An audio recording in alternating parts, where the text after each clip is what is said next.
Joining Dr. Pat live every second Monday at 10 a.m. Pacific on TransformationTalkRadio.com. I will offer ideas to transform what you are thinking into conscious action. If you want to get big and live your life out loud, visit me at KnutSonSpeaks.com. If you're looking to create more joy, energy, fun, and good health in your parenting, especially if you have a personal or family history of cancer, I invite you to tune into the Intentional Wellness. Welcome to Spark Faith with me, Dr. Chris Sargent. This show is about renewed health, rooted in truth, and restored by grace. What does finding health look like for you?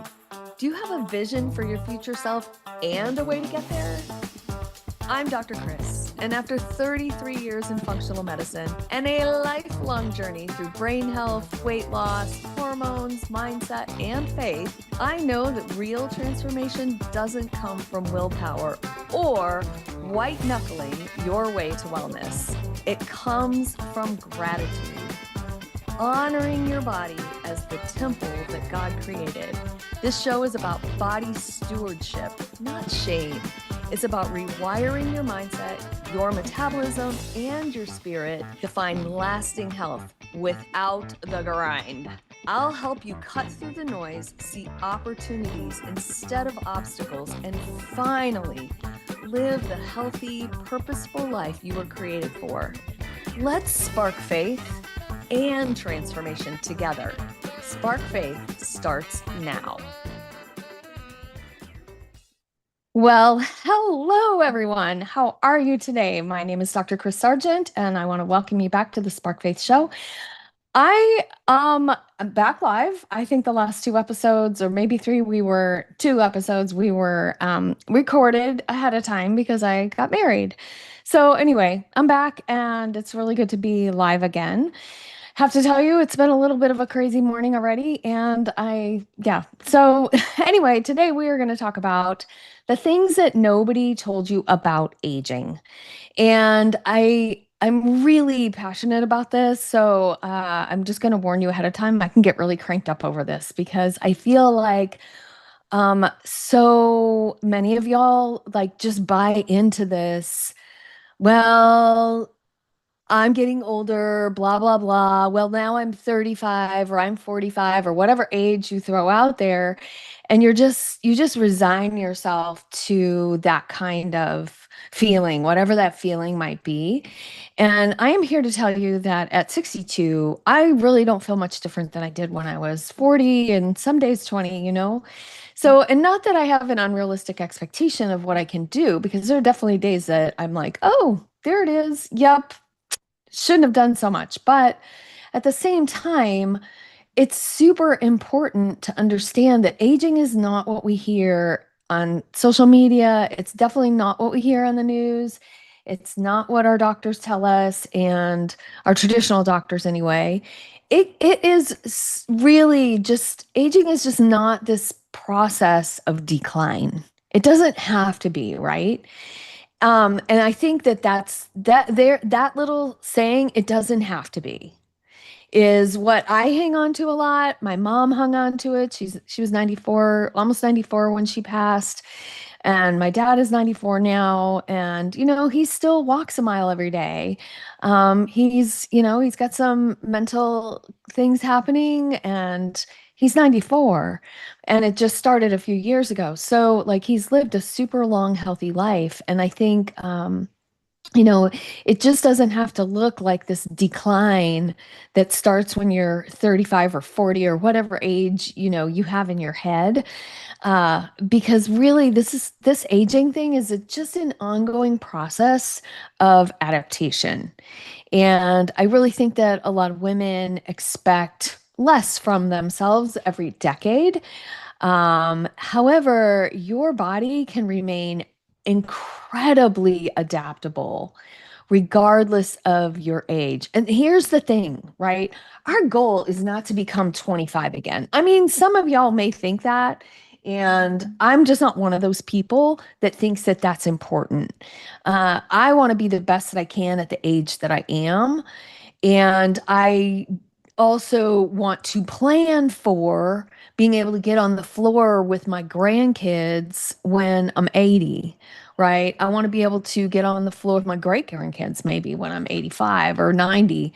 I don't, so that's what I'm planning for, right? Whatever I'm doing today is going to take me down the road 20 years, right?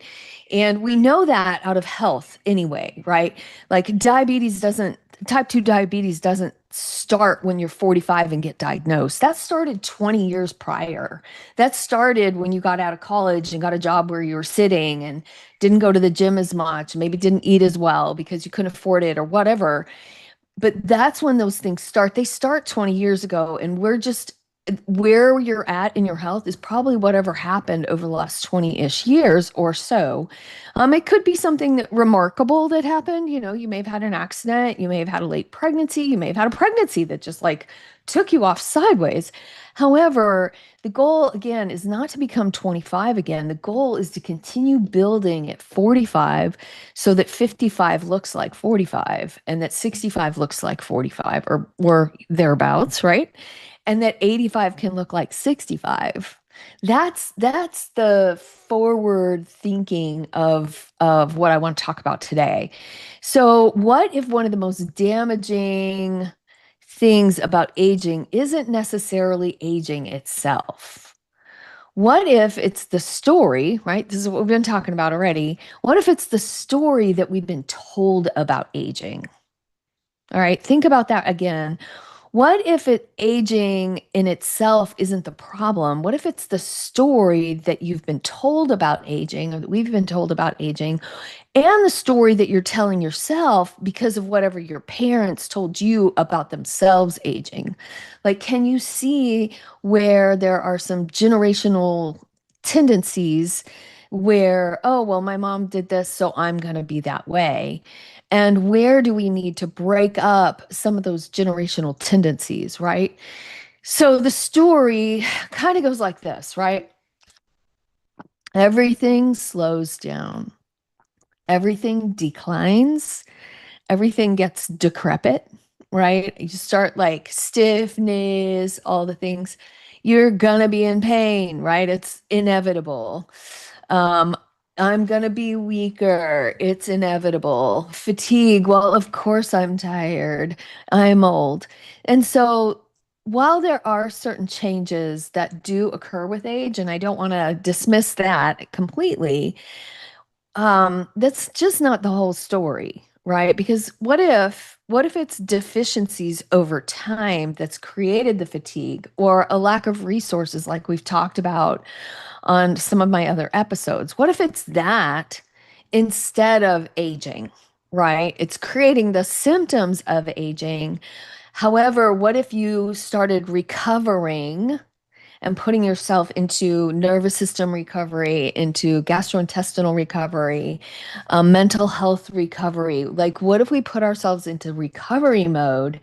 What would happen even at X age, right? 45, 55, 65, 75. I mean, I mention it often that I kind of crashed a little bit at last Christmas. And, you know, I can see that 4 or 5 bad nights of sleep make a big difference in my energy level and my ability to concentrate. And so I'm much, much more aware of recovery time now and how much more important that is. Like, I didn't sleep all Monday night and I was supposed to go in on Tuesday for leg day, like Tuesday's leg day. And I realized that I was not recovered well. So I waited until yesterday for leg day. And when I woke up this morning, I'm like, okay, I definitely had leg day. And I usually take a day off after leg day before I go back into arm and leg back to back. So I decided today that I was just going to take a really long walk with the dog. We walked like 3.5 miles, got into zone 2, which is that great happy space of cardiovascular time. And like, okay, so I just adapted to the way that my body's feeling and really becoming really more cognizant of that. So here's the thing, your body never stops adapting. Okay. We adapt to exercise, easy or not. We adapt to learning. We can adapt to stress to some extent, right? We adapt to our environment, hot, cold, whatever. We adapt to our relationships, some good, some not so good, and we adapt to challenges. And that doesn't stop at 40, 50, 70, 85, right? Like all those things happen. And there's no lack of stories even on social media about people learning new things at an older age, right? New languages, new travels, new skills, dancing, all these things when you're over 70, over 80, right? You see the woman, 92-year-old woman scaling a wall or some silliness, but like that's the capacity that we can have. We can build muscle up until the day we die if we choose to. We can build it. Does it come easy like it did in our 20s? Probably not. However, right, it can still happen. We can still adapt to that. We can improve our balance, like standing on one foot later in life. We can improve our cardiovascular fitness. We can strengthen relationships. We can shift relationships. We can shift our mental health. And we can definitely grow spiritually throughout our life. And then what wisdom do we get to bring into that, right? Later in our life. So aging is really about adaptation. And it doesn't eliminate adaptation. The body remains trainable. And I love that, right? The brain remains trainable. When I first started seminary a couple of years ago, y'all, I couldn't concentrate for more than about 20 or 30 minutes. Like I just didn't have the capacity, the brain train that I needed to move into the amount of reading that was necessary. And I hear it all the time. Oh, I fall asleep when I read, blah, blah, blah. Yes. And this was my new job. This was part of my new job, right? Like I have to read a lot. And so over the past 2.5 years, I can sit down and read for 3 or 4 hours. Do I take breaks? Sure, about every hour and a half. However, I can get right back in it. And it's just a trained brain. So our body remains trainable, our brain remains trainable, and our soul remains teachable. So, in all of that, it's really about capacity and not perfection. And I have said this like, progress is so much more impressive than perfection, right? Progress is so much more impressive than perfection. And I know that I spent a lot of years pursuing perfection, and I know that my audience has spent a lot of years pursuing perfection.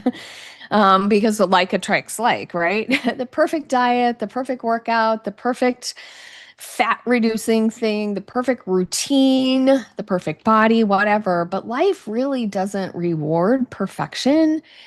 You will be rewarded in capacity and your ability to do more, right?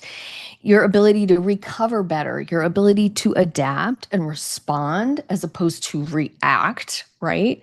To carry responsibility in a way that allows Jesus into that heaviness and into the trials of your life, that you realize that you need help.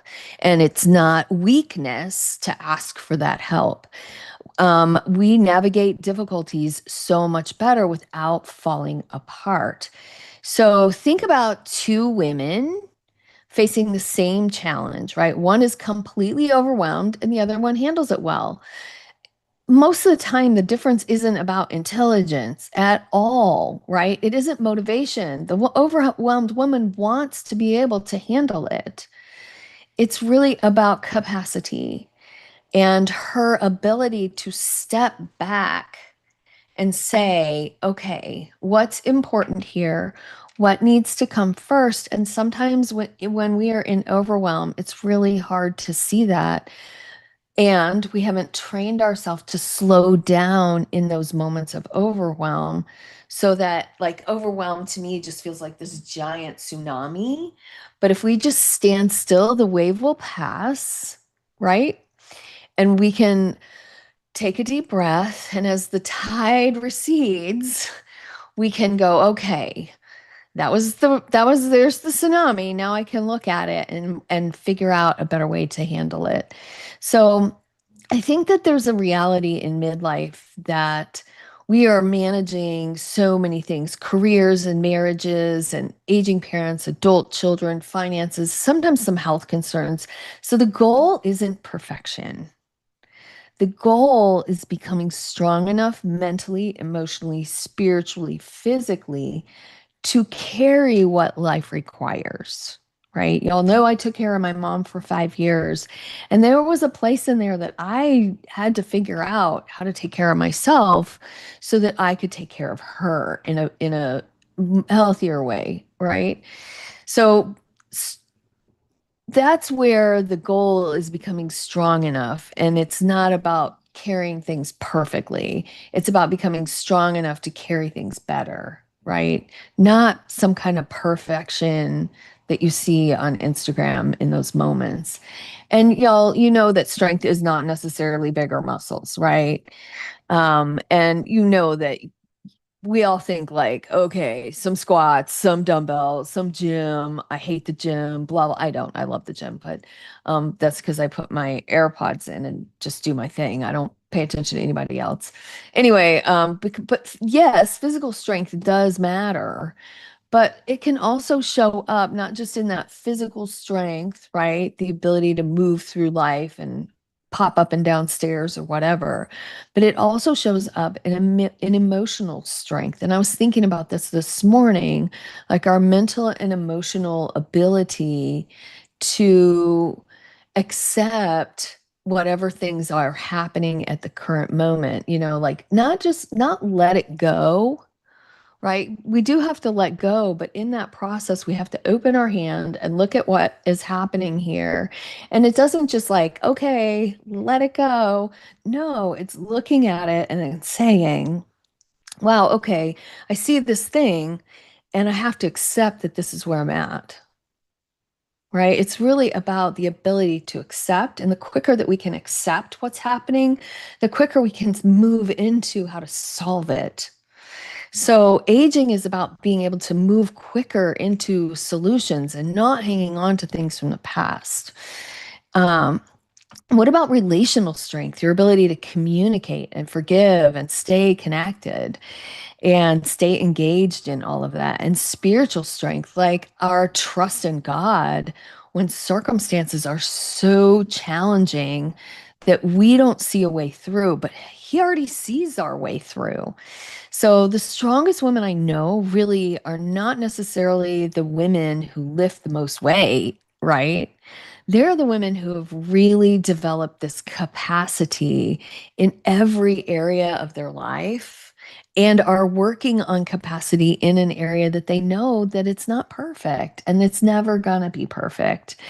So I want to kind of come into the last little bit of this with maybe some hidden strength builders, right? Um, we may think that strength comes from comfort, like I need some comfort food, or I just need to chill and be comfy. But really, we gain strength through challenge, right? And recovery from those challenges. We've talked about muscle recovery, and that's where the strength is built, is in the recovery, not necessarily at the gym. But um, this isn't this is not overwhelming challenge. This is appropriate challenge. That's what's going to build strength. Like muscles become stronger when they're challenged, but also when they recover well. Resilience grows because adversity is encountered and we can recover well, right? Wisdom develops through experience and what we see from our years along the way and gather that up, right? In recovery and slowing down to see what we've learned. And faith really deepens through this crazy dependence that when we lean into that, it gets better, right? It just gets better. So we're not talking about trauma, we're talking about growth, right? The body really grows when demands are balanced with recovery. And this is what, we connected this. I want to connect this to my last episode because that we talked a lot about recovery and how important recovery is. Stress without recovery just leads to exhaustion, right? Challenge without recovery leads to actually lower strength and more overwhelm. But challenge with recovery leads to growth. And strength is built in this space between the challenge and the recovery. And that's where we build the strength that we're talking about at this time. So let's bring in stewardship, because you all know that this is about stewarding our body and stewarding things around us. But one of the cool things in scripture is that growth is expected, right? From the beginning, right? Trees grow, seeds are planted, and plants grow. Disciples grow, faith grows. God designed living things to develop. And he expects that development in our faith too. We're not just supposed to remain stagnant. Yep, I believe in Christ. Yep, I believe in God, and that's where we stop. Right? This is sanctification. This is growth. And stewardship isn't preserving yourself in some sort of comfort bubble, right? It's participating in healthy growth and strength. And as we age, we can look back on the times that we kind of kept ourselves in a bubble and isolated. And finally, when we burst out of it was when the growth and the change happened. So it's really about participating in healthy growth, right? This means you continue to learn, right? I'm in seminary. That doesn't mean you need to go to seminary, but maybe you get on your second language that you always wanted, or the piano, or something that you always wanted to learn. Like, you want to learn how to paint, go learn how to paint, right? Movement. If you've never been to the gym before, that is fine. Get your sneakers. They don't have to be cute, but they need to be new, and go hit the sidewalk or a treadmill or someplace that you can enjoy nature just for a little while. What about serving people, right? That gets us out of ourself and into the world, and we can get so much more out of that. What about connection? We can connect in that service place. We can trust, we can adapt through every single season of our life. So stewardship isn't really maintaining what you have. It's faithfully developing what you've been given. So anyway, over the last 4 weeks, we've learned that metabolism is life. Stress requires recovery. Fatigue absolutely reflects demands. And strength builds capacity. And so next week, we're going to wrap all those up into a really fun episode, because health is not about perfection. Health is not the absence of symptoms. Health is not a perfect lab report. Health is the ability to adapt, recover, and engage fully in the life that God has given you. And that's exactly where we're headed next week. So the body, the mind, emotions, the spirit can really remain capable of growth and adaptation throughout your life. Strength is not about perfection. It's about the capacity to meet the demands of life with resilience and wisdom and faithfulness, right?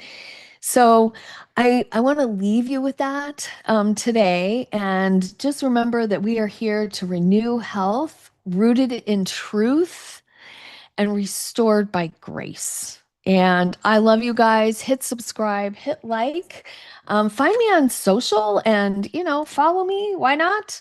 I might have a couple good things to say. I've been out here for a long time. So love you guys. Have a fantastic day. Love you. Bye. You've been listening to Spark Faith with me, Dr. Chris Sargent. This show is about renewed health, rooted in truth, and restored by grace.